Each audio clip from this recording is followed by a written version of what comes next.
रहमानिर्रहीम। अस्सलाम वालेकुम। कैसे हैं आप सब? उम्मीद है कि आप सब ठीक होंगे।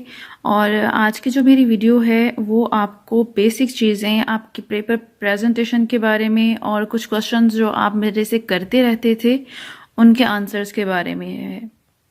क्वेश्चन आपका कितना लंबा होना चाहिए, और एक आपका ये क्वेश्चन है। दूसरा आपका क्वेश्चन है कि जो अशार आपको तशरीह के लिए आएंगे उनको एक साथ आप तशरीह करेंगे या अलग अलग शेर की आप तशरीह करेंगे।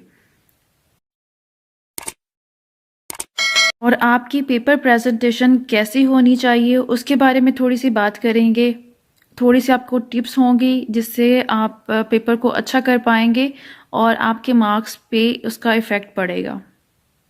तो आपका जो पहला क्वेश्चन है कि एक क्वेश्चन कितने पेजेस का होना चाहिए।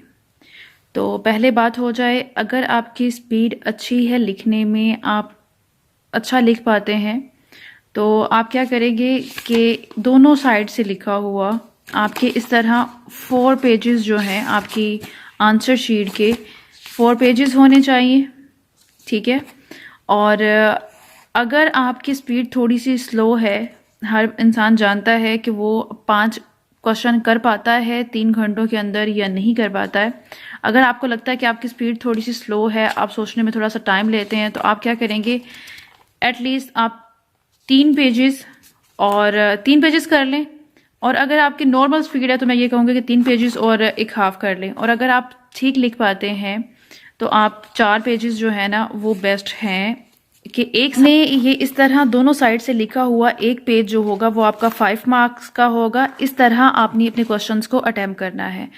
और सेकंड क्वेश्चन आपका ये है कि जो अशार हैं आपको तशरीह के लिए आएंगे उनको अलग अलग आपने तशरीह करनी है या फिर एक साथ उन सब की तशरीह कर देंगे। देखें, अगर तो नज़म है तो उसमें एक ही टॉपिक पे बात हो रही होती है, तो आप क्या कर सकते हैं, उसकी तशरीह आप एक साथ कर सकते हैं। उसी में आप पहरे बना के आप उसकी तशरीह कर लेते हैं। अगर आप गज़ल कर रहे हैं तो उसके हर शेर में एक अलग बात होती है, एक अलग उसकी अकाई होती है। तो उसको आप क्या करेंगे, एक शेर लिखेंगे, ठीक है, जिसका उसके बारे में पूछा जा रहा है, या एटलीस्ट आप शेर लिखना या वहाँ पे ज़्यादा ज़रूरी होगा। आप शेर लिखेंगे, शेर के बाद आप पहरा लिखें, उसके बाद उसमें उस शेर से रिलेटेड आप कोई उसी राइटर का कोई शेर लिख सकते हैं, उसी शायर का शेर लिख लें या किसी और शायर का जो आपको याद आ रहा है। साथ में नाम मेंशन कर दें कि इकबाल का शेर, क्या इकबाल खूब कहते हैं, तो उसकी तशरीह में आप अशार कोट कर दें, कोई हदीस कोट कर दें, कोई हवाला, कोई कोटेशन आप कोट करते हैं तो वो बहुत इम्प्रेसिव लगता है। मार्क्स भी आपको ज़्यादा मिलते हैं। और जब आप कोई कोटेशन कोट करते हैं तो उसको आप इन्वर्टेड कॉमास में लिखें, अलग से फील हो कि हाँ इसमें कोई चीज़ कोट की जा रही है। और आपकी वो जो आंसर शीट होती है वो इस तरह चौड़ाई में होती है, इस तरह, ठीक है। तो आपने क्या करना है, इस साइड से भी थोड़ी सी जगह छोड़नी है और इस साइड से भी छोड़नी है, जहां पे आपने कोटेशन कोट करनी है उसके लिए सिर्फ। और इस तरह आप लिखेंगे, थोड़ी सी जगह इस साइड पे भी छूट रही होगी, थोड़ी सी इस जगह पे भी, फिर इन्वर्टेड कॉमास भी लिखेंगे आप। और जब आपने कोई अशार कोट करने हैं, चाहे वो क्वेश्चन में है चाहे वो तशरीह में है, आपने क्या करना है, अगर तो आप शेर कोट कर रहे हैं तो वहां पे आप अलामत शेर लिखेंगे, ठीक है, ये अलामत शेर है। और अगर आपको कोई शेर पूरा नहीं याद है, उसकी एक लाइन याद है, तो वहां पे अलामत मिसरा आपने लिखनी है, आइन, ठीक है। उसके सामने आप क्या करेंगे, सिर्फ एक लाइन लिख देंगे, अलामत मिसरा ये हो गई आपका, वो भी जो है वो सही काउंट होगा। और जहां पे आपने शेर कोट करना है वहां पे आपने अलामत शेर लगानी है। और एक चीज़ और, जब आप तशरीह कर रहे हैं तो उन्होंने साथ में कहा होता है फ़नी महासन जिससे वाजिया हो।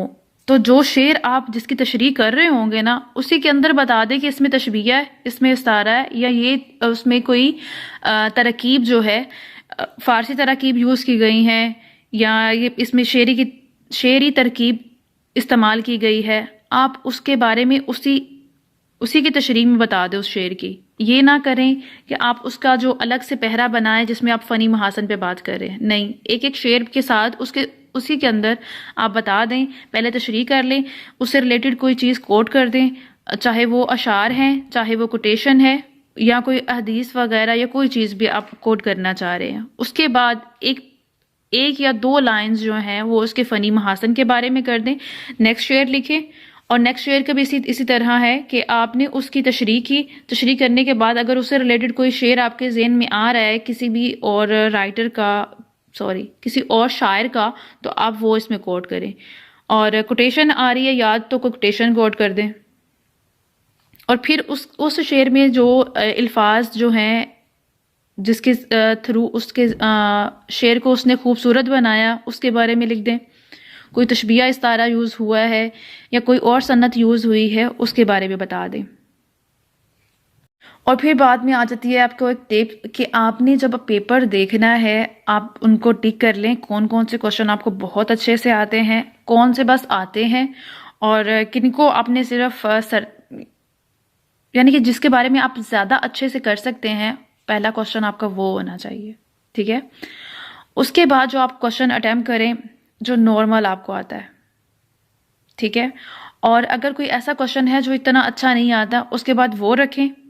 देन उसके बाद आप वो वाला क्वेश्चन रखें जो आपको बहुत अच्छे से आता है, ताकि जो आपके क्वेश्चन की कमियां हैं या जो आपको थोड़ा बहुत कम आता है वो दरमियान में आ जाए। पहला, दूसरा, जब क्वेश्चन आपके अच्छे होंगे तो क्या होगा, आपका इंप्रेशन अच्छा बढ़ जाएगा। उसके बाद आपने किसी तरह का भी लिखा होगा ना, वो पढ़ने वाले को अच्छा ही लगेगा। और लास्ट में जब आपने फिर से एक अच्छी तरह क्वेश्चन अटेम्प्ट किया होगा, बड़े अच्छे से उसकी डिटेल दी होगी, तो ओवरऑल आपका इंप्रेशन जो है वो अच्छा पड़ेगा और आपको ज़्यादा मार्क्स मिलेंगे। और जैसा कि आपको पता है कि आपके पेपर में एक आध क्वेश्चन ऐसा होता है जिसको हल करना लाजमी होता है, चाहे वो आपको आता है नहीं आता है, आपने उसको छोड़ के नहीं आना, उसको अटेम्प्ट करना है। उसको अपने पास से चाहे लिख लेना, अगर आपको अच्छे से नहीं आता उसको छोड़ के नहीं आना, अगर वो लाजमी है। समटाइम ऐसा होता है कि आप सारे क्वेश्चन कर लेते हैं, जो चीज़ लाजमी होती है उसको अगर छोड़ के आते हैं तो आपके सप्ली के चांसेस ज़्यादा होते हैं। इसलिए आपने उसको अटेम्प्ट करना है, चाहे आप अच्छा करें या बुरा करें। उम्मीद है कि आप सबको क्लियर हो गया होगा और इन चीज़ों को आप यूज़ कीजिएगा और इंशाल्लाह आपके बहुत अच्छे मार्क्स आएंगे। अल्लाह ताला आप सबको कामयाब करे। अपना बहुत ख्याल रखिएगा, दुआओं में याद रखिएगा। फ़ी मानिल्लाह।